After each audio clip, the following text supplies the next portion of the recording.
Lumipat kami sa isang lumang bahay sa probinsya, isang bahay na minana ng asawa ko mula sa lola niya. Mahigit 30 taon nang walang nakatira roon. Tahimik ang lugar, halos walang kapitbahay, at tuwing gabi, kakaiba ang hangin. Mabigat, parang may nakamasid. Sa loob ng kwarto sa ikalawang palapag, nandoon ang antik na aparador. Malaki ito, gawa sa makapal na kahoy na may ukit ng mga bulaklak at mukha ng mga anghel, pero kapag tinitigan mo ng matagal, parang nag-iiba ang anyo ng mga mukha. Ang salamin sa gitna ay kupas at may mga bitik na tila ugat.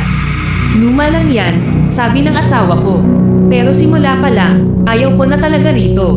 Unang gabi namin sa bahay, bandang 2:00 ng madaling araw, nagising ako. May narinig akong mahina ngunit malinaw na katok. Galing ito sa loob ng kwarto. Pinagmasdan ko ang paligid, hanggang sa mapako ang tingin ko sa aparador. Bahagyang nakabukas ang pinto nito. Sigurado akong isinara ko iyon bago matulog. Tinapik ko ang asawa ko. May narinig ka ba? Bulong ko. Umungol lang siya at muling natulog. Top, top, top. Mas malakas na ngayon. Dahan-dahan akong bumangon at lumapit. Habang papalapit ako, lalo pang bumubukas ang pinto na para bang may humihila mula sa loob. Nang tuluyan ko itong buksan, walang laman, walang damit, walang kahon, walang kahit ano. Ngunit, amoy lupa at bulok na kahoy ang loob. At ramdam ko, hindi malamig, kundi malagkit na init, parang may humihinga.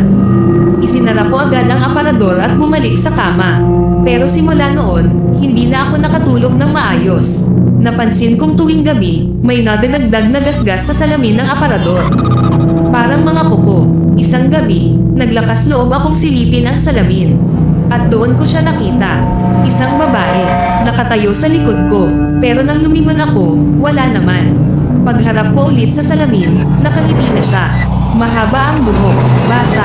Ang leeg niya, may marka ng lubad. At ang mga mata, itim na itim. Napaatras ako at napasigaw. Nang pumasok ang asawa ko, basag na ang salamin ng aparador. Ngunit ang mas nakakatakot, may bakas ng kamay sa loob ng salamin. Mula sa loob, palabas. Kinabukasan, nagtanong ako sa isang matandang kapitbahay. Namutla siya nang banggitin ko ang aparador. Hindi ba sinabi sa inyo? Mahinang sabi niya, yan ang aparador ng babae. Noong dekada 2080, may babaeng doon ikinulong ng asawa. Pinagbintangan, pinahirapan, hanggang sa isang gabi, namatay siya sa loob ng aparador. Hindi na ilibing ng maayos, at ang sabi ng matatanda, hindi raw siya umalis. Noong gabing iyon, nagdesisyon kaming umalis.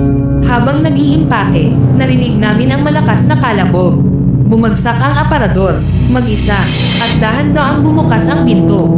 Sa loob, nakaupo ang babae, ngumingiti, hawak ang isang piraso ng damit ko. Sa wakas, bulong niya. May papalit na, naramdaman kong may humawak sa paa ko. Mula sa loob ng aparador, nagising ako sa ospital kinabukasan. At hanggang ngayon, tuwing titingin ako sa salamin, may aparador sa likod ko. At dahan-daang, bumubukas ang pinto.